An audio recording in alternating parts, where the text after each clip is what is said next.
जय Shri Krishna. गीताधाम Gurukul online classes में आज कक्षा 8 का विषय है सामाजिक विज्ञान अध्याय 8वां महिलाएं जाति एवं समाज में पढ़ रहे थे, जिसमें हमने महिलाओं की स्थिति किस तरह से महिलाओं में सुधार हुए, जिसमें जाति प्रथा महिलाओं के प्रति सबसे पहले सती प्रथा, बाल विवाह और है जो पत्नी प्रथा, विधवा विवाह कानून आए, फिर जाति प्रथा जिसमें हमने गुलाम की किताब के बारे में और है जो किस तरह से गुप्त बैठकों के माध्यम से जाति प्रथा विभेद का कार्य शुरू किया गया। और मंदिर कौन जा सकता है, क्या है मंदिर कौन जा सकता है, ये जाति प्रथा में ही था कि निम्न जातियों को किस तरह से मंदिरों पर निषेध था। अंबेडकर एक महान परिवार में पैदा हुए। बचपन में उन्होंने इस बात को बहुत नजदीक से देखा कि रोजाना की जिंदगी में जातीय भेदभाव और पूर्वाग्रह क्या होता है। यानी पहले समुदाय या समाज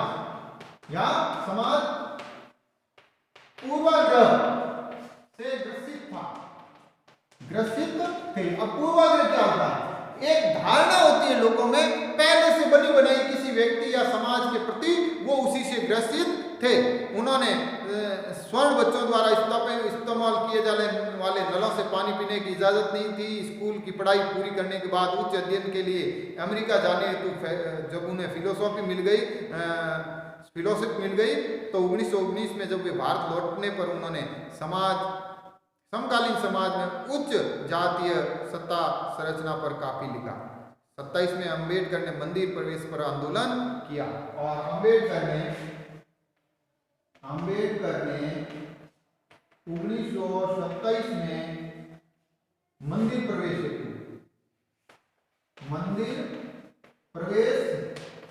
हेतु आंदोलन किया। आंदोलन किया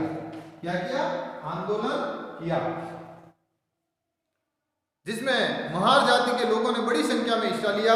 ब्राह्मण पुजारी इस बात पर बहुत आग बबूला हुए कि दलित भी मंदिर के जलाशय का पानी इस्तेमाल कर सकते हैं। 27 से लेकर 35 के बीच अंबेडकर ने मंदिरों में प्रवेश के लिए 3 आंदोलन चलाए। 1927 से लेकर 1935 तक उन्होंने 3 आंदोलन चलाए। क्या चलाए? 3 आंदोलन हैं जो इस समस्या से संबंधित किए थे, मंदिर प्रवेश से संबंधित। वह पूरे देश को दिखाना चाहते थे कि समाज में जातीय पूर्वाग्रह की जकड़ कितनी मजबूत है। उसी के साथ गैर ब्राह्मण आंदोलन भी शुरू हुआ। उसी के साथ गैर ब्राह्मण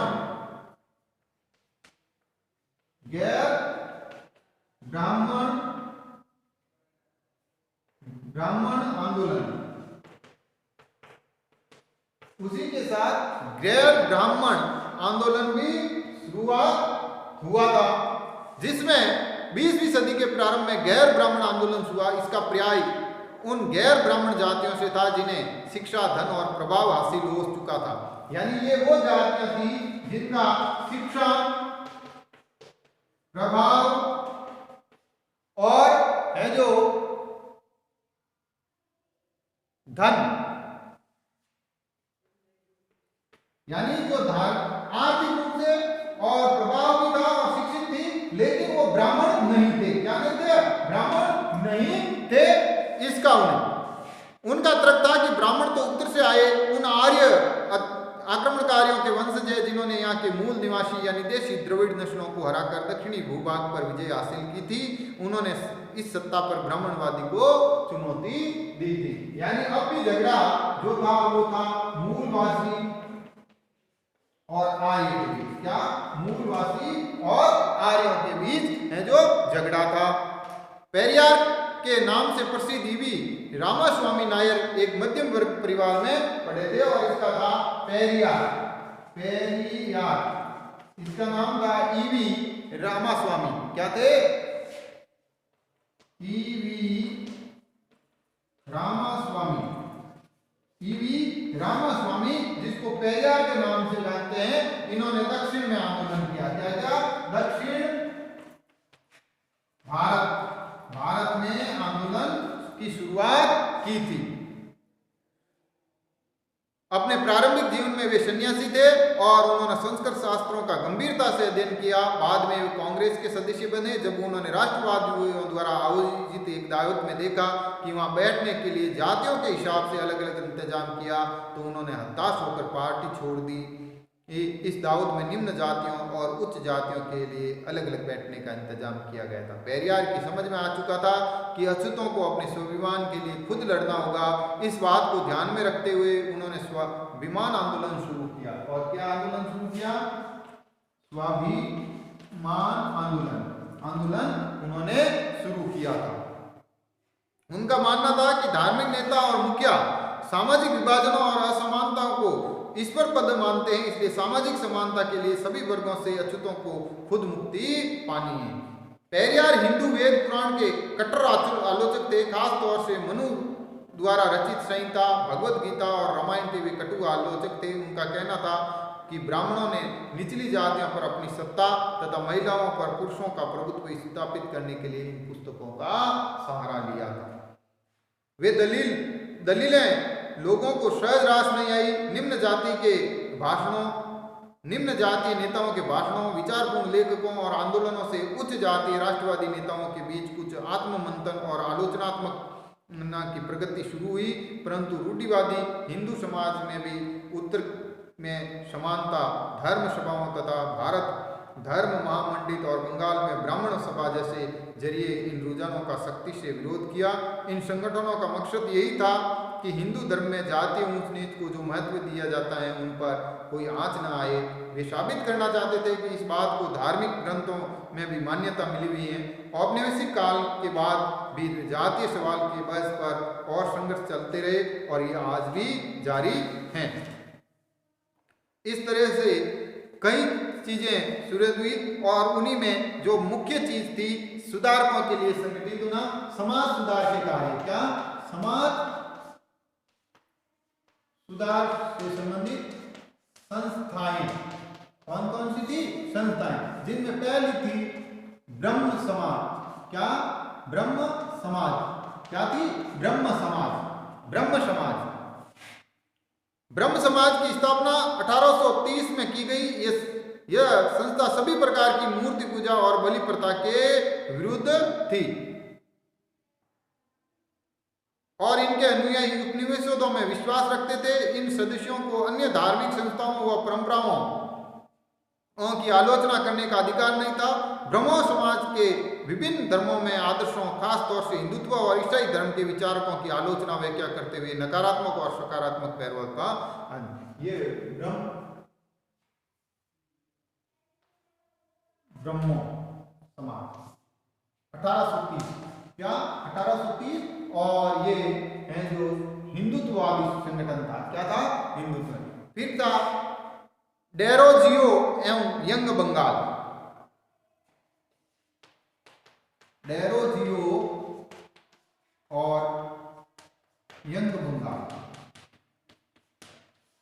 ये दो एक ही चीज थी। 1820 के दशक में Henry Louis William Derozio Hindu college Calcutta के अध्यापक थे और उन्होंने अपने विद्यार्थियों को आमूल परिवर्तनकारी विचारों से अवगत कराया। उन्होंने तमाम तरह की सत्ता पर सवाल खड़े करने के लिए प्रोत्साहित किया।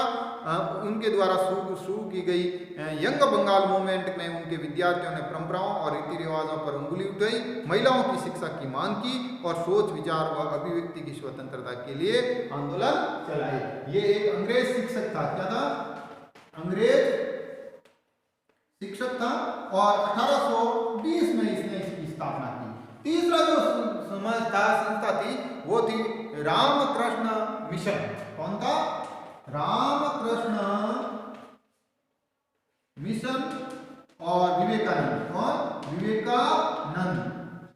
विवेकानंद।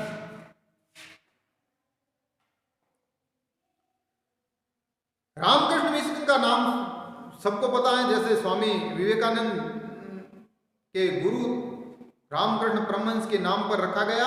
यह मिशन समाज सेवा और निस्वार्थ श्रम के लिए जरिए मुक्ति के लक्ष्य पर जोर देते हैं। जो उनका विवेकानंद का आपने पूर्ण परिचय अनेक किताबों में पढ़ाई है और उन्होंने इस समाज के द्वारा सब तरह से काम जो मानवता के लिए किए, ये हैं जो बनाए हुए थे। और इनका मुख्य काम था मानवता के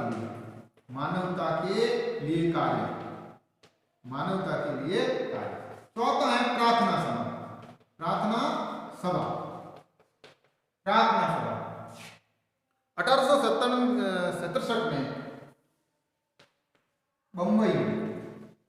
बंबई में स्थापित हुई थी।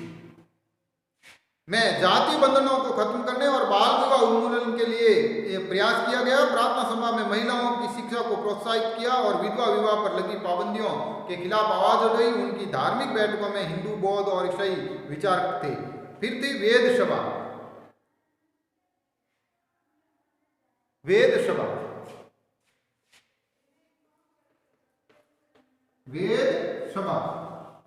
सभा की स्थापना 1864 में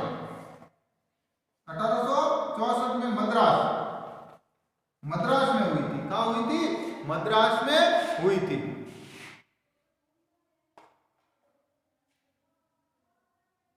मद्रास में 1864 में वेद सभा की स्थापना हुई। वेद समाज ब्रह्मो समाज से प्रेरित था। वेद समाज में जातीय भेदभाव को समाप्त करने के लिए विधवा विवाह, महिला शिक्षा को प्रोत्साहित करने के लिए काम किया। इसके सदस्य एक ईश्वर के अस्तित्व में विश्वास रखते। उन्होंने रूढ़िवादी हिंदुत्व के अंधविश्वासों और अनुष्ठानों को सख्त निंदा की। फिर है अलीगढ़ आंदोलन।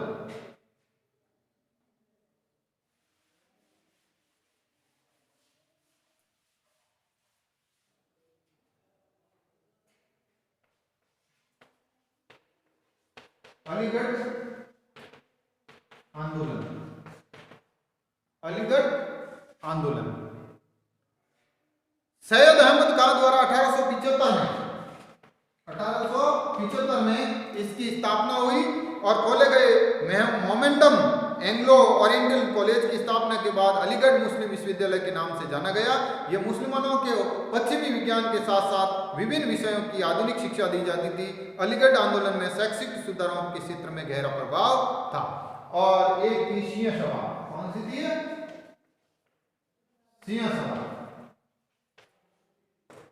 सिंह सभा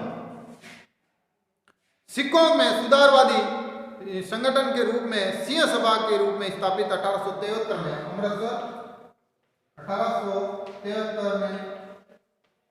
अमृतसर में सिखों द्वारा ये स्थापित की गई। बाद में 1879 में लाहौर में भी सिंह सभा का गठन किया गया। इन सभाओं में सिख धर्म को अंधविश्वासों, जातीय भेदभावों और ऐसे आचरण जिसमें वे गैर सिख समझती थी से मुक्त कराने का प्रयास किया। उन्होंने सिखों को शिक्षा देने के लिए प्रोत्साहन किया, जिसमें अक्सर आधुनिक शिक्षा का सबसे बड़ा बोलबाला था।